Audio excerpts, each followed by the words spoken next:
현금 살포 장난이 아니었지요. 문재인 정부 때 이게 뭐 심각했습니다.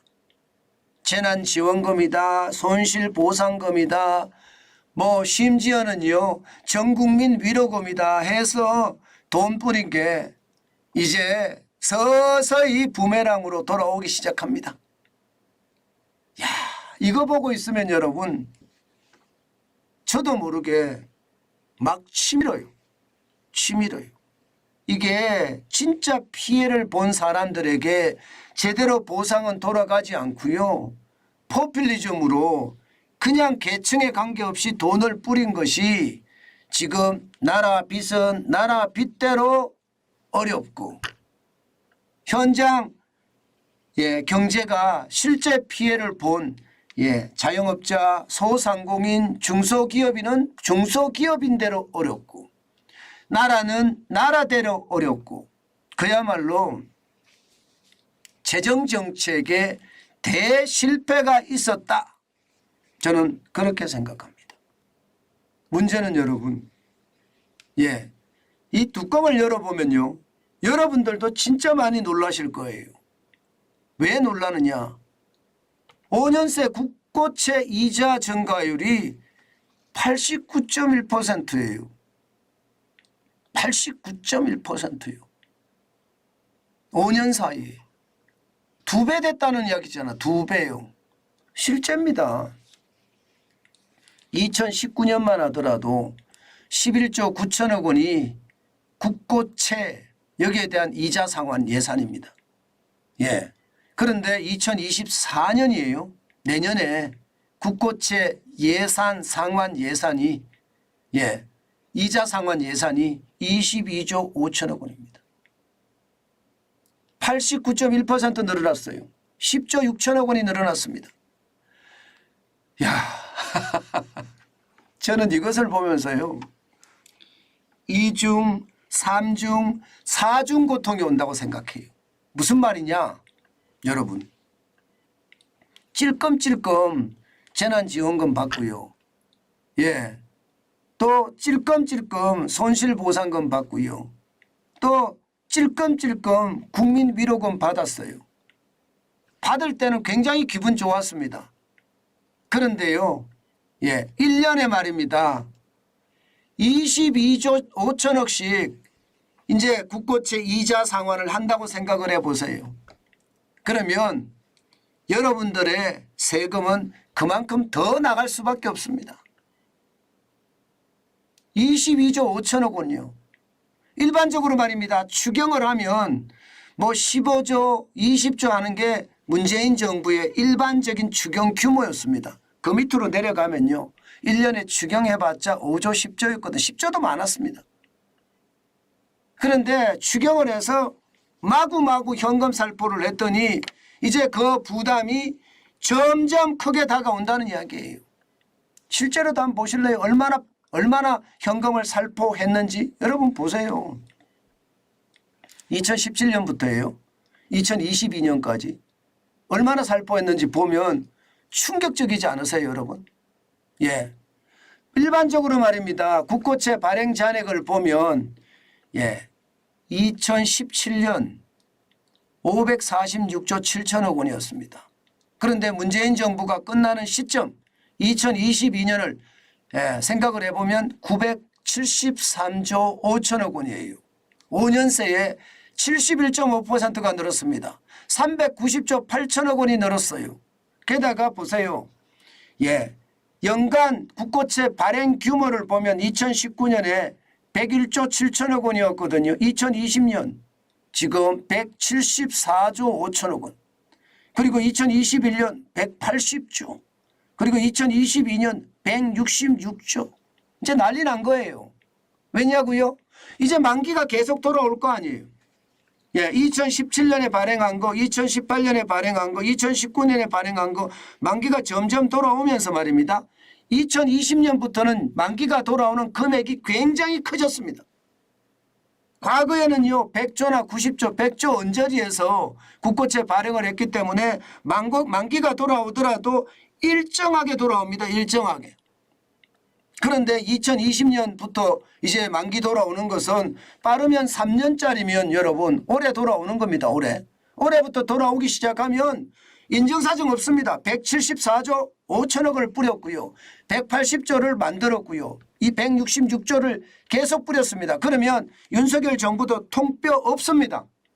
국고채 만기가 돌아오면 국채 발행을 그만큼 더 해서 말입니다. 뿌려야 돼요. 갚아 나가야 돼요. 안 그러면 나라가 부도나거든요. 나라가. 충격적이죠. 이게 문재인 정부가 대한민국 국가재정을 다 망쳤다는 이야기입니다. 왜 이런 것을 반성하지 않을까요? 예, 더불어민주당도 그 당시 여당 집권당이었잖아요. 문재인 전 대통령도 왜 이런 것은 반성하지 않냐고요. 예, 차라리 정치적인 행동을 하려면 이런 거 반성부터 먼저 해야 됩니다. 예, 나라가 빚더미에 올라가게 된 배경이 된 거잖아요. 지금 이렇게 되니까 여러분 앞으로 여러분 세금이요 어쩔 수 없을 거예요.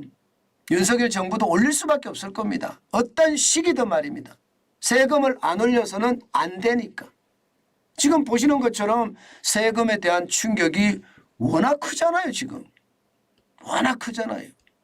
그러니 상황이 얼마나 앞으로 열악해질 것인지 안 봐도 저는 본 듯합니다.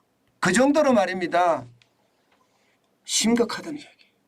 심각하다는 얘기. 이러니 여러분 나라 부채는 점점 더 커지겠죠. 점점 더 커집니다. 커질 수밖에 없어요. 지금 이대로 가면 올해 1134조 4천억 원의 나라 부채가 됩니다. 2016년에 626조 9천억 원이었던 나라 빚이 2022년에 1067조 7천억까지 가더니 윤석열 정부에서도 이게 나라 빚은 계속 늘어날 수밖에 없어요. 아니 빚내서 뿌렸으니까 이제 빚 갚아야 되잖아요.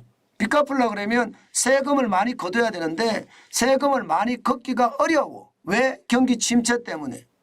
그러면 국채 발행을 더 할 수밖에 없고 국채 발행을 더 할 수밖에 없으면 여러분 그만큼 부채는 쌓이고 또 쌓인다는 뜻이에요. 심각하죠. 심각하죠. 저는 이 나라 부채에 대한 것 국가 재정에 대한 것만 볼 때만 되면요. 저도 모르게 화가 납니다. 아니 진짜 하는 말로 말입니다. 고등학생이 대통령이 돼도 이렇게 하지는 않았을 거예요. 고등학생이 대통령이 돼도 말입니다. 나라 빚을 계속 내서 말입니다.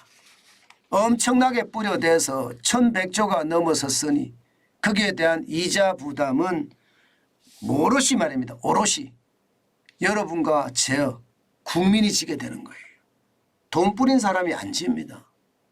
그러니 나라를요 여러분 정상적으로 끌고 가려고 그러면요 가장 중요한 게요 합리적인 생각을 하고 객관적인 판단을 하는 사람이 지도자가 돼야 돼요. 그러면요 나라가 웬만큼은 돌아갈 겁니다. 합리적인 생각을 하고 객관적인 판단을 하는 사람 결국은 시장경제를 좋아하는 사람이거든요. 시장경제를 좋아하는 사람이 현금을 뿌리지는 않거든요. 필요하면 뿌리는 건 맞아요. 국가라는 게 그거거든요. 국민의 생명과 안전을 보장을 해야 되기 때문에 아니 벌어서 살지를 못해 취약계층이야 지원해야죠. 그들에게 예산을 지원도 하고요. 기술도 가르쳐 주고요. 그래서 일자리를 만들어 주면서 양극화를 해소해 가는 거 굉장히 중요하거든요. 그게 나라가 할 일이거든요.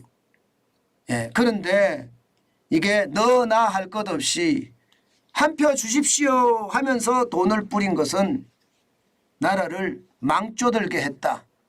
저는 그렇게 생각합니다. 정관전 TV를 보시는 많은 분들은 예, 저는 저하고 비슷한 생각을 할 것 같다고 생각이 들어요. 제발 우리 포퓰리즘에 중독되지 말자고요. 나라가 주는 돈 지금은 달콤하지만 결국 여러분의 주머니에서 나가야 된다는 것. 아니면 여러분의 후손들 있잖아요. 아들들, 손자들 여기 주머니에서 쑥쑥 빠져나갈 겁니다. 그것 생각하면요. 지금 우리는 반드시요. 합리적인 생각해야 돼요. 그래서 객관적인 판단을 해야 됩니다. 자유민주주의와는 깃털 아래요. 시장경제가 꼽힐 수 있게 만들어야 돼요. 정관진 TV가 주말도 휴일도 없이 외치는 것은 바로 자유민주주의와 시장경제가 꼽히어서 말입니다. 예, 말도 안 되는 포퓰리즘을 이기는 길이에요. 저는 그것을 하기 위해서 이렇게 목이 터져라 외칩니다. 그리스가 되면 안 되거든요. 필리핀이 되면 안 되거든요. 아르헨티나가 되면 안 되거든요.